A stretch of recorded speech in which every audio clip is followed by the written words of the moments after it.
Judge Amy Coney Barrett is looking to get voted out of the Judiciary Committee as a Supreme Court Justice nominee from President Trump. She would be voted out of committee on Thursday, the 22nd, full Senate vote sometime next week. And to take us through all of this and even some of the threatened repercussions from the Democrats is Mark Chenoweth. He is the Executive Director and General Counsel for NCLA. That stands for the New Civil Liberties Alliance. You've seen him all over the place. He's a great thinker. He's been on cable television for the last few years. And Mark, we welcome you to the Morning Answer. Thank you for being with us.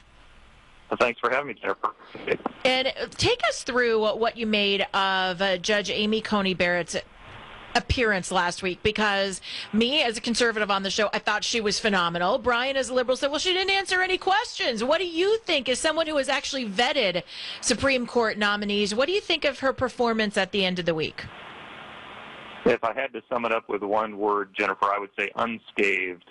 I think that the way that these processes work, there's a series of trap questions that are put in front of these nominees, and they're taught not to fall into that trap. That's why you heard her say so often, well, I can't answer that question because if I lay out a position on that, I'll have to recuse myself later on and so forth.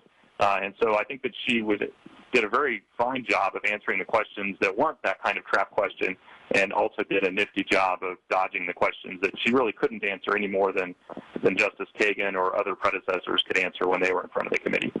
Question for you: the question of recusal, when it came to the concept of the judge potentially, as all justices must at some point consider recusal. It's part of being a judge, part of that calling of that vocation. The question is, with the question of recusal with regard to potential arguments brought before the court about election illegality in this presidential election, which, my friend, you know, is 2 weeks from today, where President Trump's already saying there'll be challenges to it, and he already said when there was a vacancy that he needs someone there for him, you know, for this. He said things like that. We all know that. That is a different type of recusal question, for there's a very clear and present likelihood that that will happen, and that the president said, I need my person there for that. Come on now. I mean, couldn't she answer that one? Or do you expect she'll just recuse herself in the event that happened?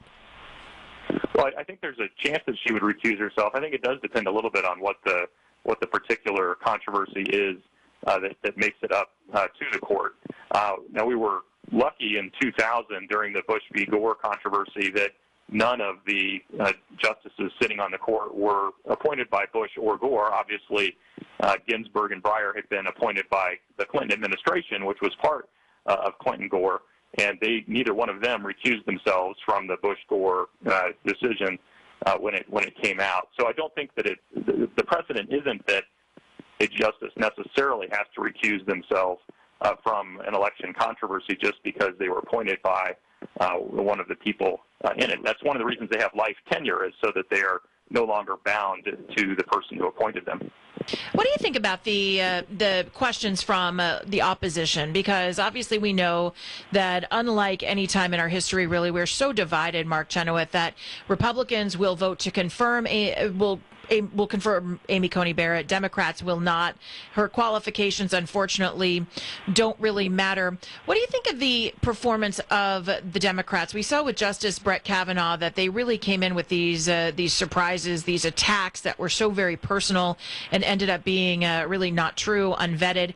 Do you expect any more of that in the next couple of days before the committee vote? And what do you think of Democrats' behavior in trying to catch Amy Coney Barrett in questions that they knew she couldn't answer? Well, I don't think we'll see too much more of that before the committee vote. There may be a round of mini speeches by folks as part of that vote, and so you may see sort of a summary of views.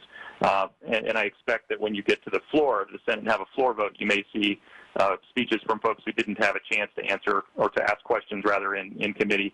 But my general impression was that they took the opportunity to rail against President Trump and to suggest that some of the cases pending in front of the court later this term, like the case involving Obamacare, were a threat to the American people, that folks' ability to have pre-existing conditions covered were in jeopardy from that decision and so forth. And I think that's why you saw those sorts of questions being asked, and then you saw when the Republican senators had their turn, rather than really delving into her background, sometimes they would rehabilitate that issue. So you had, for example, Senator Crapo say, look, all of the senators up here support providing help for pre-existing conditions. That's not going to go away.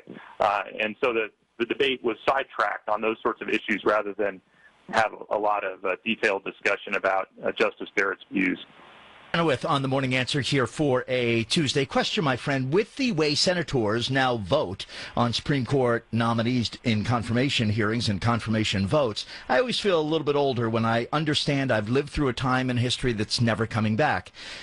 Judge Scalia was confirmed 98-0. There were plenty of Democrats in the U.S. Senate when that happened, and these votes were not uncommon. These very, very much approving by, not always unanimous, but sometimes pretty close. Are those days actually over? Will we, in our lifetime, see votes like that on Supreme Court nominees from the U.S. Senate? I doubt we're going to see 98-0 again. I really do. I think that. So Justice Scalia was the first Italian-American. That was maybe part of that, and the first Catholic justice in a while. So, I think that, but I do think that we could see a return to something that's not quite as partisan as what we're seeing now, where it's really very little crossover on these votes. But with the kind of personal attacks that we've seen, not so much this time, but certainly with Justice Kavanaugh, you do see the parties retreat to their corners and vote in that partisan fashion. But I think that if we see a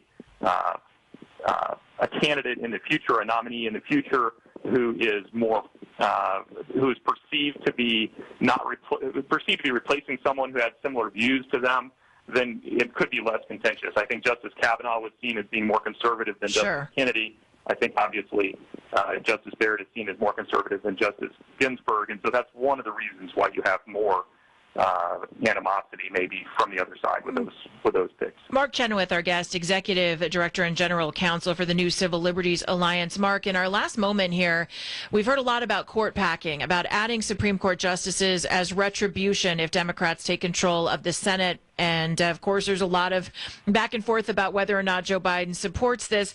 Why is that dangerous in your estimation? What kind of precedents will that set? Well, I think it's dangerous because it does away with the independence of the judiciary, which has been a bulwark of individual liberties and protecting civil liberties across the United States.